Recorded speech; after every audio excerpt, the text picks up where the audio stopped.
Yes, I can hear you fine. Yes.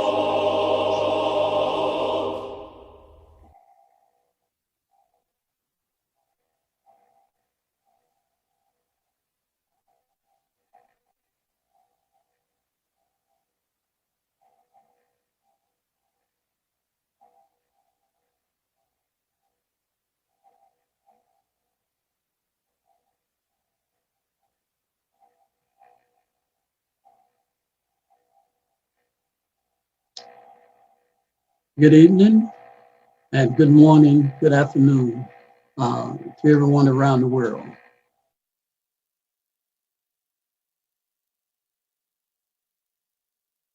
Curing the incurables. It is really my life today. As I share a brief testimony of my experience in the medical missionary work. I grew up in the southern part of the United States where there was hardly no opportunity for a Black man except the ghetto, crime, and every other degradable situation. But there was always something in me to wanted to lift myself up out of the ditch to a higher level. And I began at an early age to have a burning desire to do a lot better than my surroundings. I began to apply myself to learn as much as I could. And when I was introduced to the medical missionary work, it gave me a new perspective. It gave me a new opportunity because I saw then that Jesus Christ was a doctor and a preacher, and that he was just like me, grew up in a similar environment. And I began to try to pattern my life after what I had learned about the doctor and the preacher. I remember in the early days of my research, I was deeply impressed to work with the Incurables.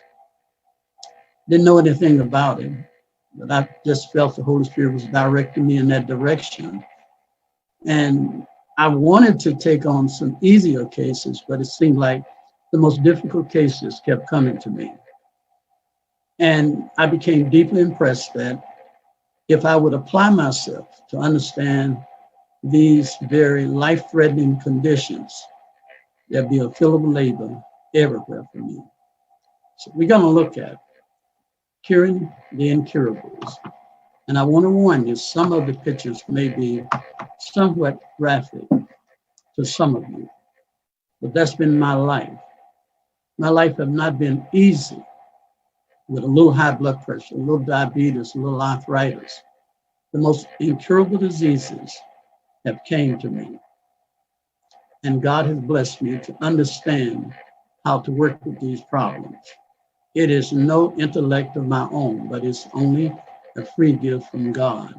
Let's begin here at the beginning.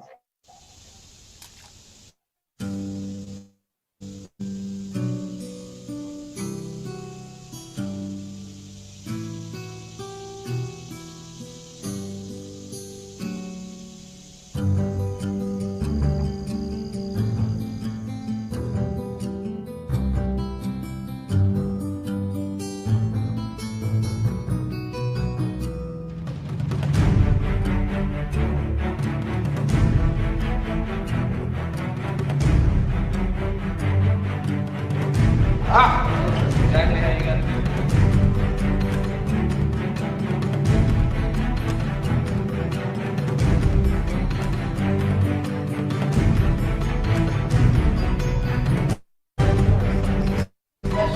Little small parasites.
You know, as I reflect back, I remember that I was deeply impressed that I had to be the very best that I could be. And that motivation was to make it clear to me that I was not to compete against no man to be better than them, but the first person I must be better than myself.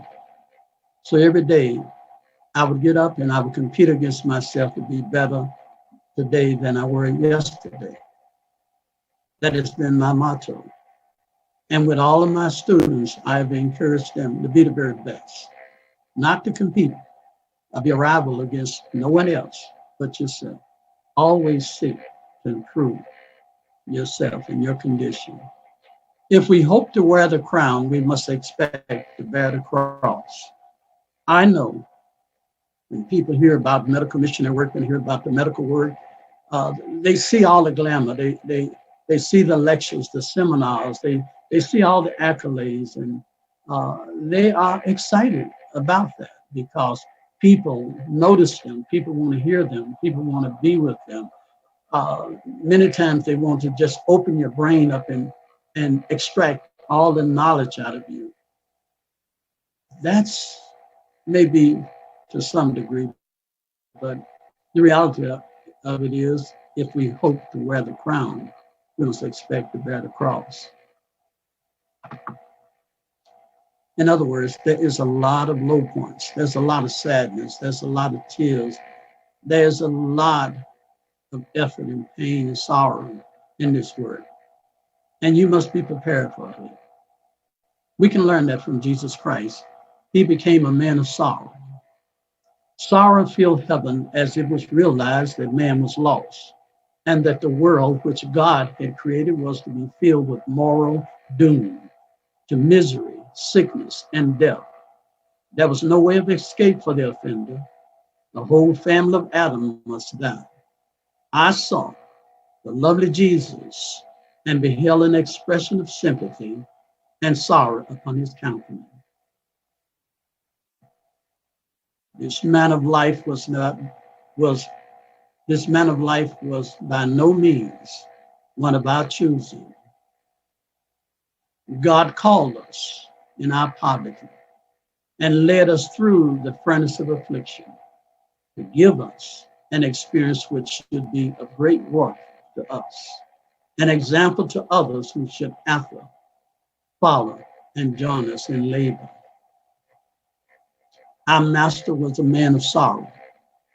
He was acquainted with the grief, and with those who suffered with him will reign with him.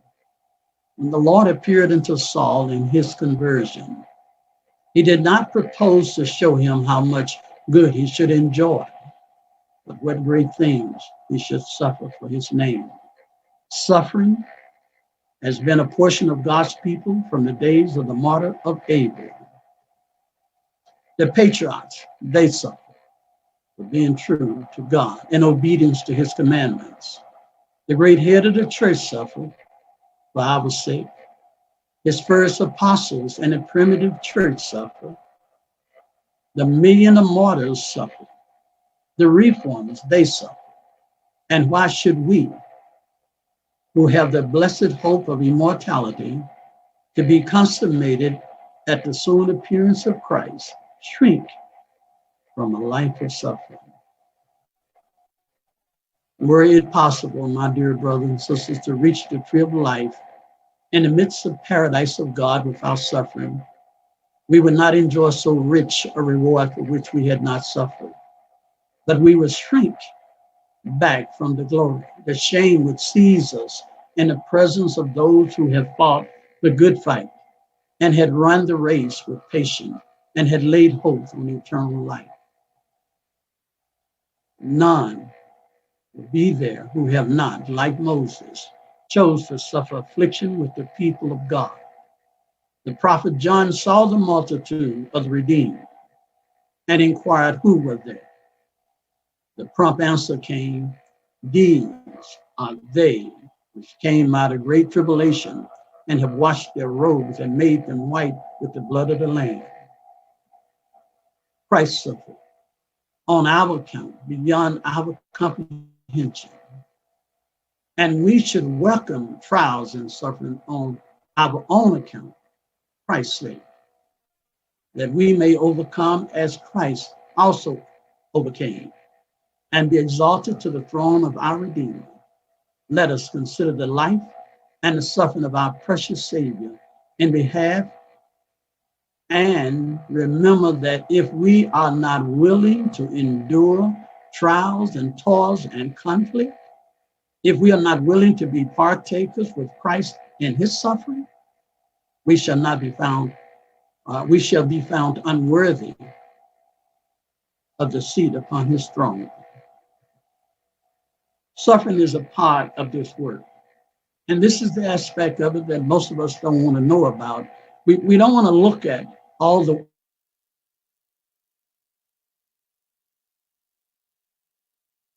that have soiled their clothes. We don't want to bathe them. We don't want to give them animals. We don't want to do any of those things. That's the part of medical missionary work, my dear brothers and sisters. Are you willing to give your life a service to others? Are you willing to minister to people that are in great need? Let's take a look at some of the suffering. And maybe, by God's grace, I can impress your heart to make that supreme sacrifice. Maybe you will see the need.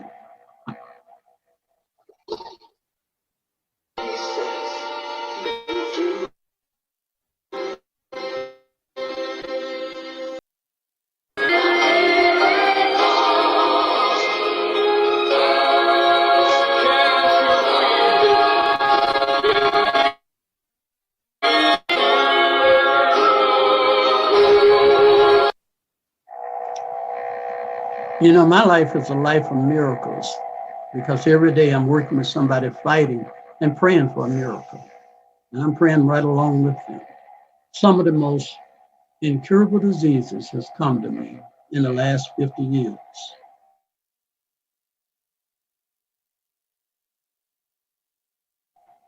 That I am not qualified to even deal with the least of those problems, but made qualified by the grace of God. And I owe all to him. I can do nothing without him. Take a look at this child here. 17-year-old Zimbabwean Tare has a rare condition no one has been able to cure. She has an aggressive tumor that is literally suffocating her. If she doesn't get operated on immediately, she will die. Are you willing to help this young child and this mother that is working every day, trying to give her daughter some comfort? Somehow, medical missionaries are going to have to go beyond their human limitations and reach beyond their human strength and call upon divine guidance. I believe God has given us that power to do that. The case in point is Sister Marilyn Felix. She had an inoperable, incurable breast cancer. Large cancer on her chest was big as a basketball. And it was just sucking her very life force out of her body. Let's listen to a little of her story. Marilyn Felix, it is a great joy to be in your home. I have always wanted to get here. It don't seem like I ever could do it. But we want to just interview you because you have a remarkable story. You came down with breast cancer. Yes. And when did you find out that you had breast cancer? Well, it was in 2006, but I went for a mammogram because I was having a slight pain in my left breast. So when I took the mammogram in 2006, February of 2006, they told me the mammogram showed something, so they gave me ultrasound.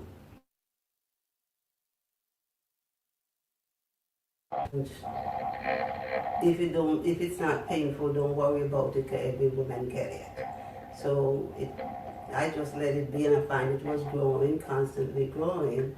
But then they have a meeting there at the church, one of the Adventist church. I was invited, so I went. because I go to another, I'm Adventist, but I go to another Adventist. And when I went there, they talk about how to eat, about the laws of health and all those things we were never taught at the other church before. So I get to meet Brother Chef, kind of Walker, and then when I went to the doctor, okay, let me go back a little. When I went to the doctor and he took after they say it wasn't, when I went back to them and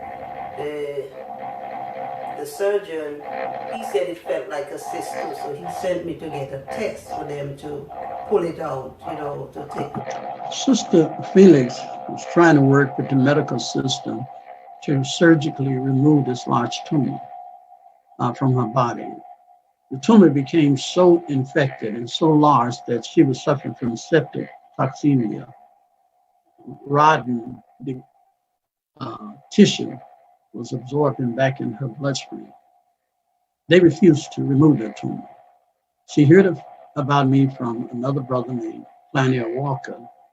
She came and we worked with her. And over time, to cut the testimony short, God worked a miracle. Sister Felix is totally cancer-free, living a normal life. They had given her up to die, but today she's a living testimony that God still are performing miracles. That's Sister Felix right there. That tumor is bigger than her head on her chest, with large open cavities just eating its way through this tumor. It's oozing out necrotic fluid and pus and blood daily from her body. The smell fumigated the house, but yet, with faithful medical missionaries working with her, we was able to help her to remove about a 7 to 8 pound tumor from her chest. Once again, God worked a miracle. This young man, Matt, from Australia, brain cancer when he came. He was having a lot of problems, a lot of dizziness, a lot of pain, and life didn't look very promising for him. Let's listen to a little of his story. Good morning. I'm Matt Marta from Sydney, Australia. And I've been here for the last 2-3 days now. And today we just begun my treatment. And compared to the condition when I first came, I was having a lot of headaches, and I still have a bit more now. But we're going through the treatment, and by God's grace, that His servant will be revealed. Thanks a lot to Centurion Ministry, and I have my brother here who is taking care of me, Brother Alpha Stewart. And I'm very grateful to be with some highly skilled people who are in the medical field. And the medical field always interested me, and like the natural remedies. And Brother Matt, he was with us, I think probably 30, a little over 30 days, might have been close to 60 days. I remember we did the tofu poultice, we did the hot and cold foot bath. We did a number of things, herbal chemo, a number of things on Matt. And I noticed that the fluid was running out of his ear, and I knew what that meant. And so I knew how serious that was. Eventually that did stop. The pressure went down on his brain and headaches almost ceased. So we was very pleased with his progress.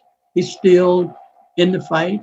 He probably should have passed away, but no, he's doing well. And last time I talked with him, and he's still on his journey. This next brother is another brother that came to us. He had inoperable terminal lung cancer.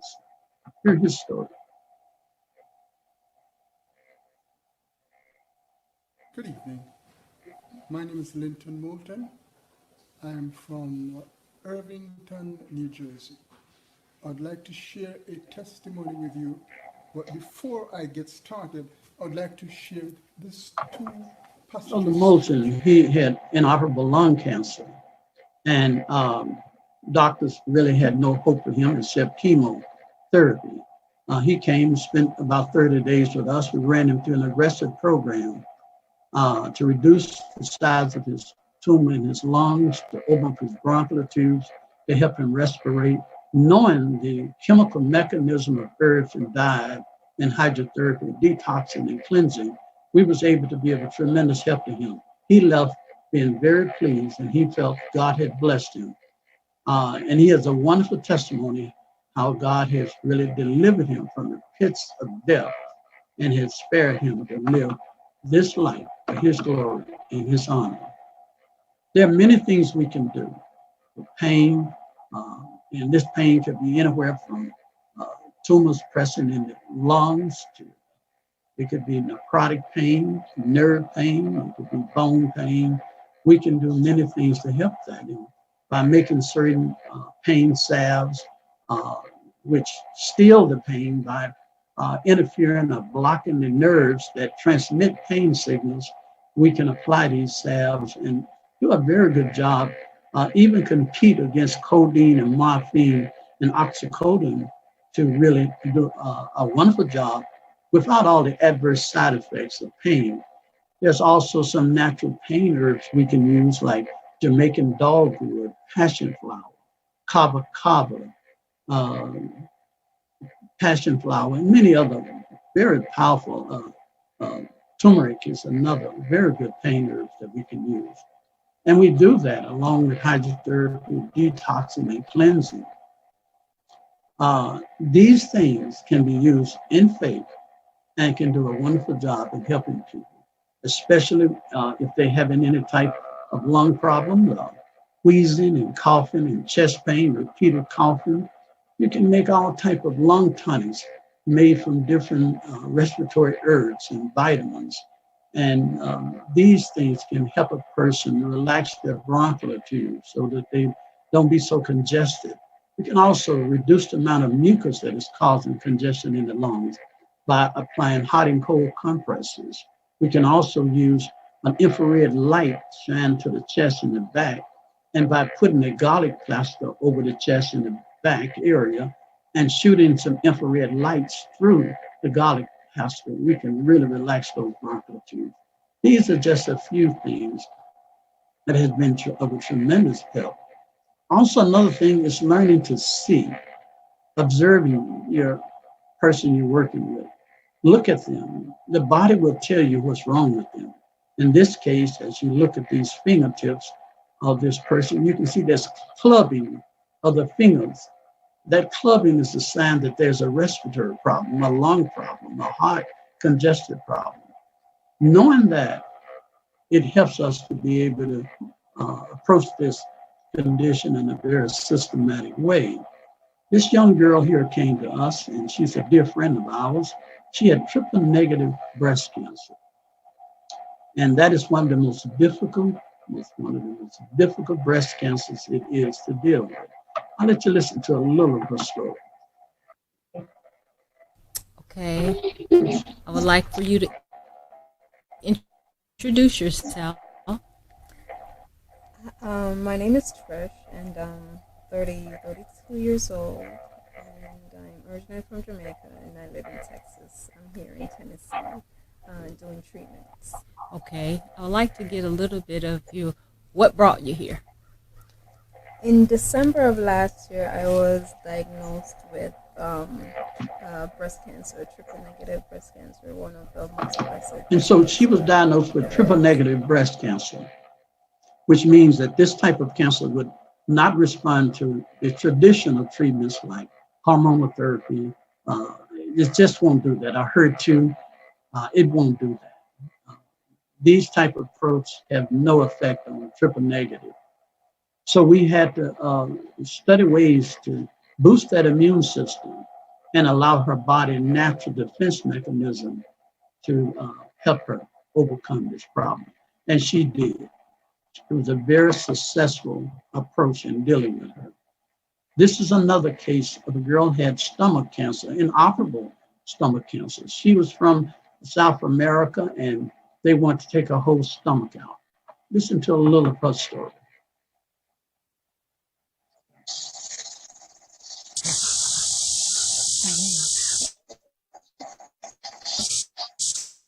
name is Rosa Yosef. I have come from New York because I was diagnosed with stomach cancer. So bad according to my doctors that they had to remove the whole organ. So I didn't they think want to take a whole that stomach was the route out. to go. And she wasn't really excited about that, and I don't blame her. I mean, that's a horrible surgery, similar to what we call a whipper surgery. And it would have just ruined her little life she would have left. It would have ruined it. But she came to us. She stayed, I think, about 2 or 3 sessions with us. A session is about 30 days. It was enough time. And by God's grace, through his miracle working powers, she left here totally free of stomach and gastric cancer. These miracles is a daily occurrence for us. Here's another one. And yeah, pretty much let God lead you. And yeah, pretty much God use you. He may tell you to go another direction. This person right here, this young man here has colon cancer, and he hasn't had a bowel movement in about 3 months. So I have to actually depack him. And these are the unpleasant jobs of medical missionaries. They have to do things that other people don't want to do, and I had to go in and actually unpack him. And at the same time, I'm educating the family member what's going on so they can learn how to help themselves and help their family members. And so I worked with this young man, and by giving him enemas, also giving him bowel cleansers, put him on a wonderful diet, and and God worked tremendous. This was a Muslim family. Also, I had to remove the blockage that had his colon blocked. You let me know if it hurts now. I'll lighten up. And by simply knowing how to manipulate and massage his colon, and also giving him an oil enema, I could unblock that colon. And it just close your colon off, and it happens to a lot of people. But my time is running short, so I won't be able to explain a lot of this, but maybe you will see enough that it would impress you that there's hope for the incurable. And you have to be a coach. You have to be an inspirational speaker, because these people are giving up. They're tired, suffering, and you got to convince them that they can get well. And if I can convince them to get well, they'll get well. If they give up because it hurt, they won't get well. But there's no reason why you, young as you is, that you can't get well. You're too young. Find something to encourage him to fight for. You can come out of it. You're going to fight. I don't care, just like an athlete. You're going to play when it hurts. And the whole family's watching me as I work on this young man. So I'm not just witnessing to him, I'm witnessing to the family. At first, I couldn't hardly touch this. And it doesn't matter about religious persuasion. And this is why you got to keep doing this. If you never touch something, it'd be real sensitive. Now, pressing right up. Once again, these are the unpleasant treatments. It's not lecturing, it's not seminar. This is putting your hand in it and going to work. Just a little bit, though. I mean, that hurt anybody a little bit hard as I'm doing. This will have an everlasting impression upon the person and the family and the community. If God's people would do this work, there'll be a field of labor everywhere. Now let's see what happened after I worked with this man's colon. That's what I was able to bring out of him. That's fecal matter, hard fecal matter that had him packed up. This is the oil element. Yeah, it took the oil element to go in there and lubricate it and break it loose. So, and I could go on, but I know my time is about spent. But this young man had brain cancer, and how we worked with him, and how he was in a coma, and we was able to reduce that. How this man right here had prostate cancer. His PSA was over 2,000. And after 3 months of working with him, his PSA went down below 1. and which was a miracle. They had only given him 3 months to live in a hospital in Southern California. But God blessed this man and took his PSA from over 2,000 to less than 1. These treatments are what we are faced with every day. Let me show you this one here. This is a young man's backside. He was shot in the backside, and it just ripped his whole backside out. I show you this because I want you to have a stomach for these things, so you can condition yourself that this is suffering humanity. This is real medical missionary work. And my closing thoughts is,